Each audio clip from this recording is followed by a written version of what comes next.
One of the efforts that remains constant here at Matco is our desire to continuously improve our investment platform. Now, this is as the investment landscape does continue to evolve. Since the firm started in 2006, our goal has been to provide private clients with access to institutional quality portfolios. With this goal in mind, Matco's fixed income fund was recently transitioned to our Diversified Income Fund. This change was important to properly reflect the diverse set of investment solutions that the fund was seeking to provide income-oriented investors with a robust investment strategy. And now, to keep our investors informed, I'm very pleased to introduce CMLS Asset Management and Adam Dean, lead portfolio manager of the CMLS Mortgage Fund. The CMLS Mortgage Fund will become an important component of Matco's Diversified Income Fund, a solution that aims to preserve investor capital while also providing a healthy and consistent stream of income. So, without further ado, Adam, how are you? I'm well, Trevor. Thank you for having me. So, Adam, who is CMLS Asset Management?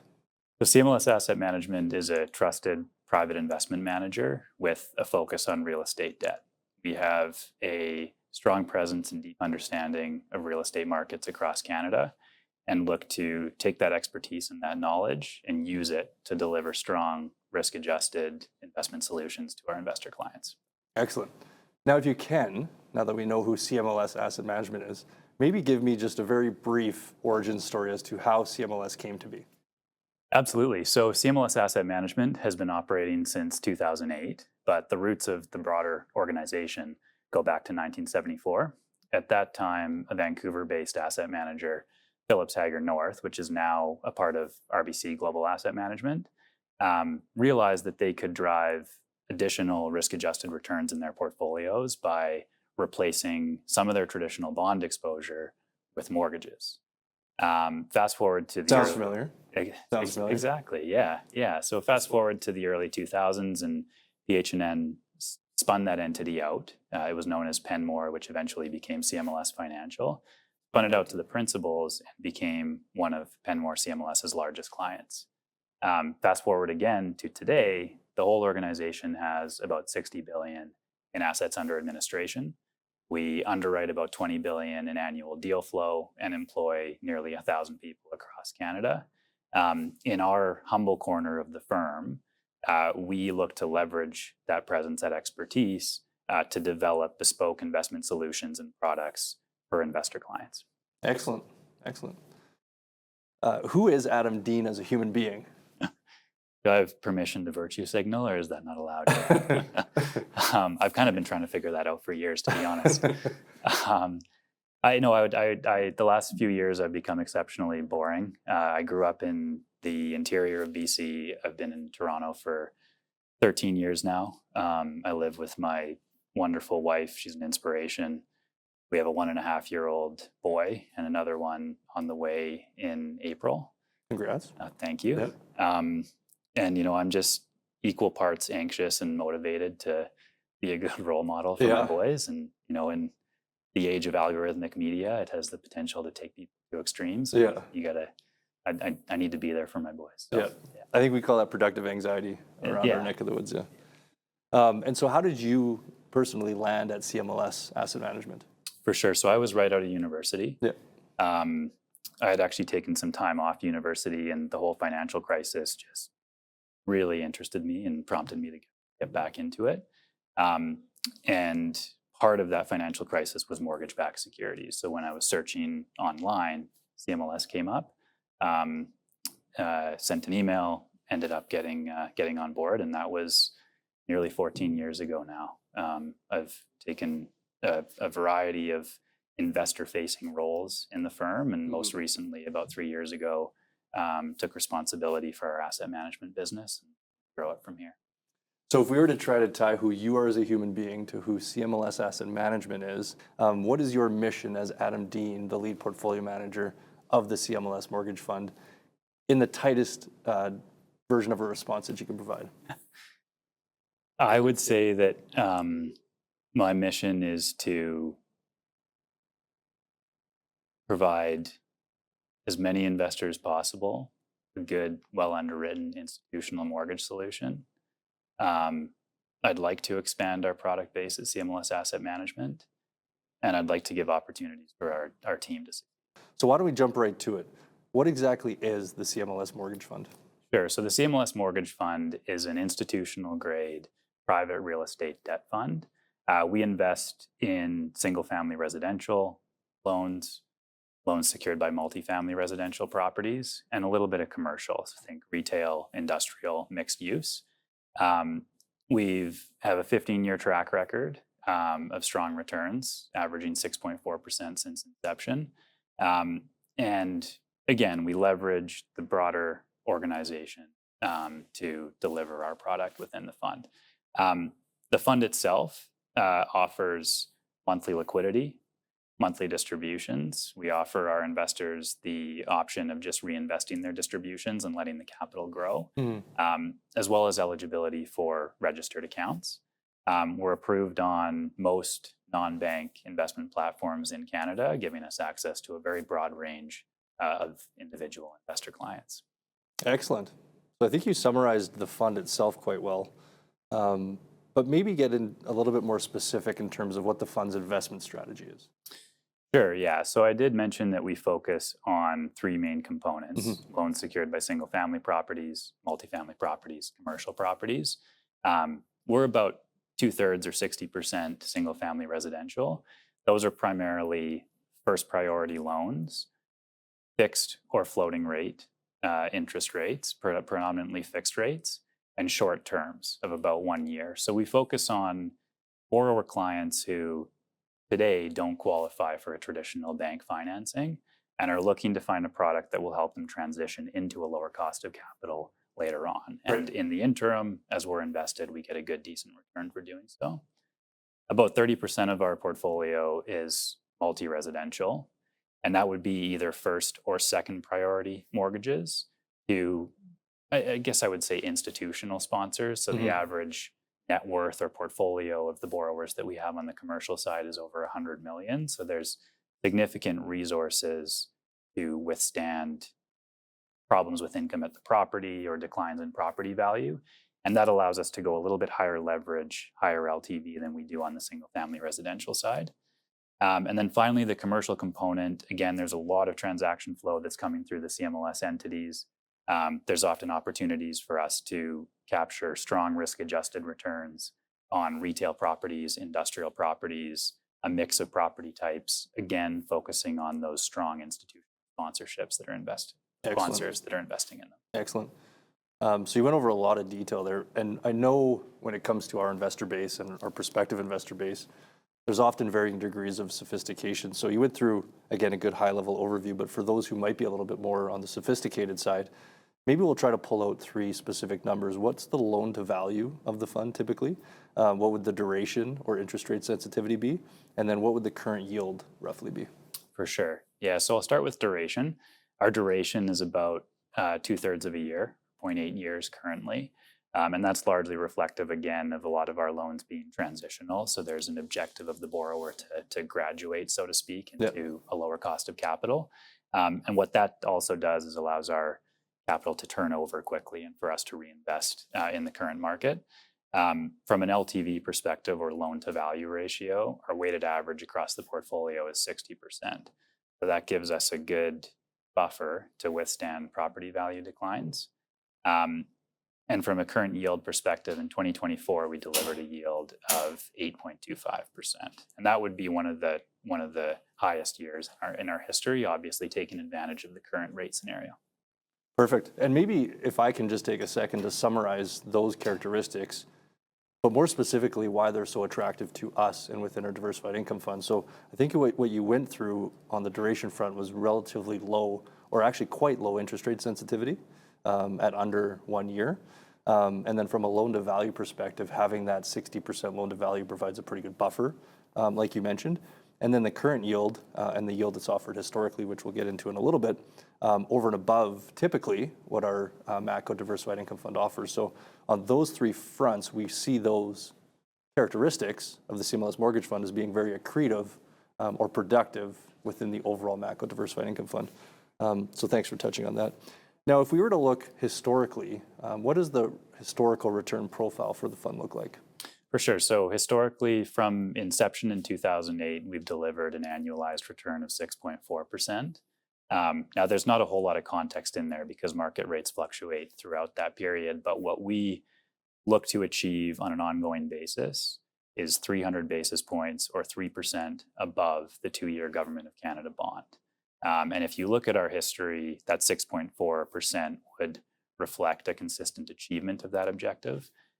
In fact, over the time since inception, we've delivered about 300 basis points over a high grade corporate portfolio. So you think about the idea of replacing your traditional corporate bond portfolio with mortgage investments. This is a really good example of the success of doing so. Excellent. Now, we talked about return and some of the characteristics. How would you characterize the risk profile of the CMLS mortgage fund? Yeah, it's a very interesting question. Mainly because we've kind of been in a 30-year plus bull run in real estate. So if you look at ourselves and our peers, if you look at the return performance relative to other products and relative to the actual volatility of returns, it screams low risk. But if you look at how we look at it, we look at the markets that we're investing in, and we're kind of right in the middle. We're higher risk than your true prime conventional mortgage, whether that's a bank loan for an individual, or a commercial property, for example. We're a little bit higher risk.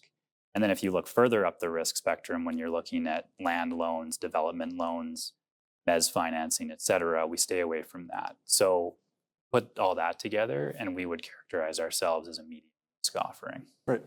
And I think that has a lot to do with, as asset allocators, us considering the mortgage fund, finding that appropriate and proper allocation within the Diversified Income Fund. Because like I mentioned, a lot of those characteristics complement it very well, but it also has to be the right amount or right level of ingredient within the fund in order to accomplish what we're after.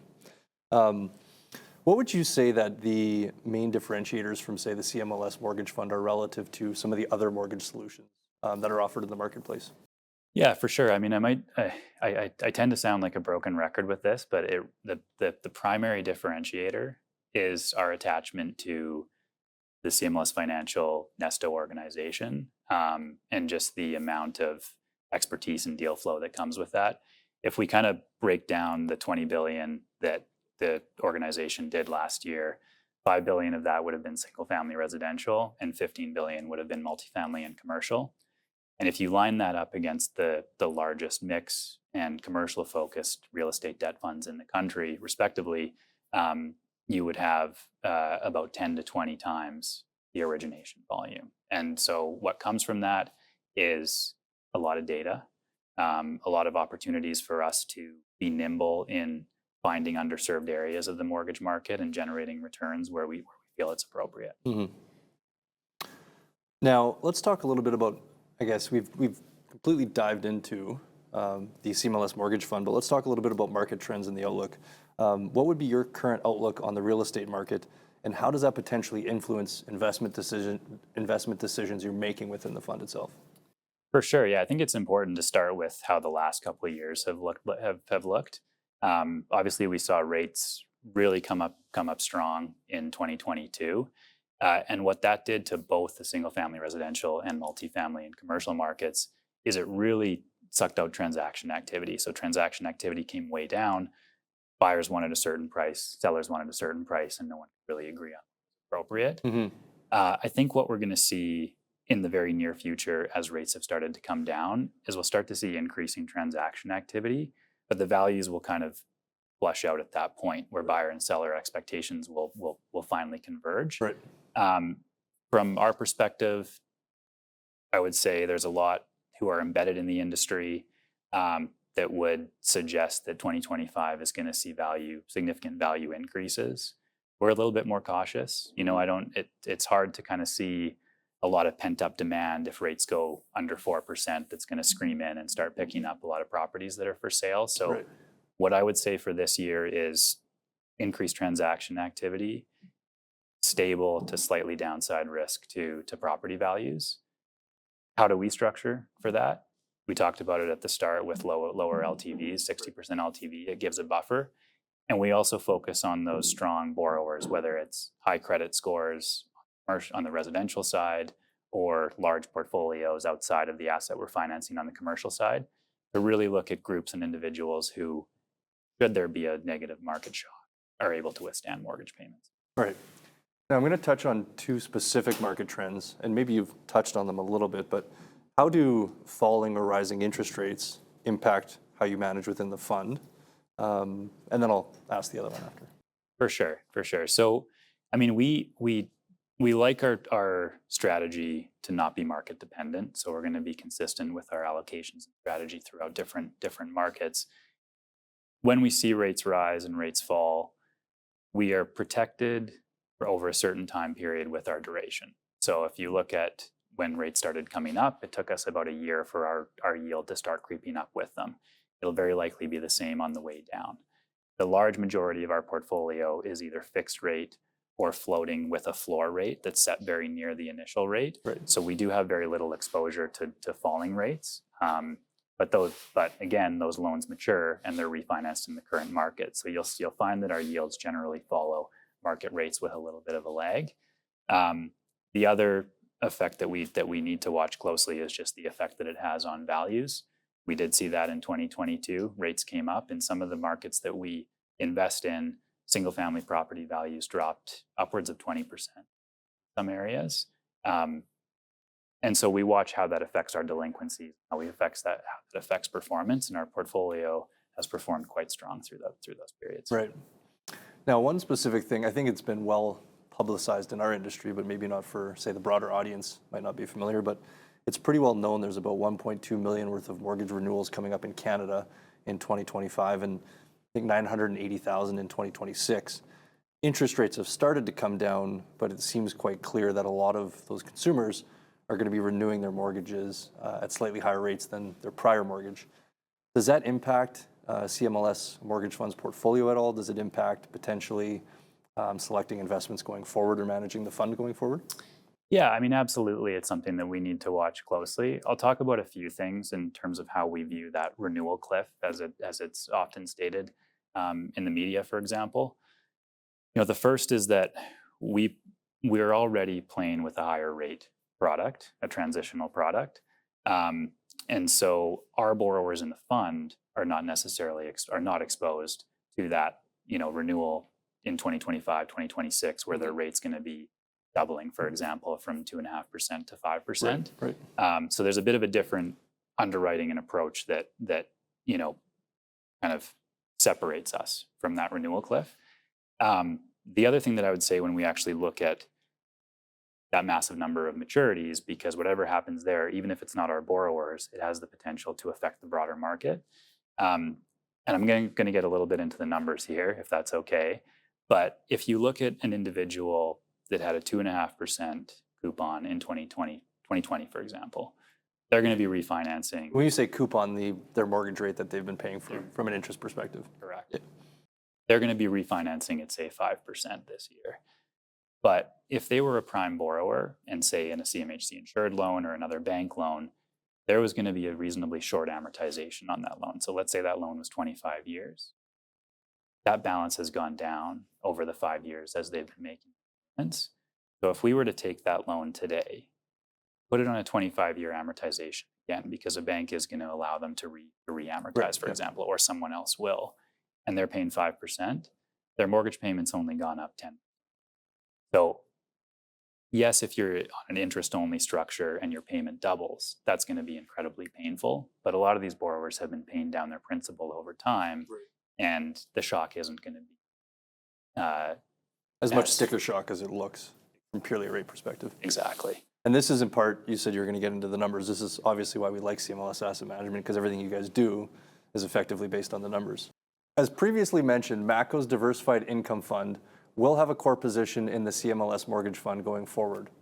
Our investment management team has scoured the mortgage investment space, high and low, doing our due diligence, everything from the perspective of the team, the investment process, philosophy, fund structure, historical performance, fees, you name it, we've reviewed it. We're very excited to be incorporating CMLS's mortgage investment solution into our Diversified Income Fund and further building on this asset management relationship going forward. So Adam, I just wanted to wrap things up. Thank you very much for your time. It was fantastic to have you, and we very much are looking forward to building on this relationship going forward. Oh, likewise, Trevor. Thanks very much for having me.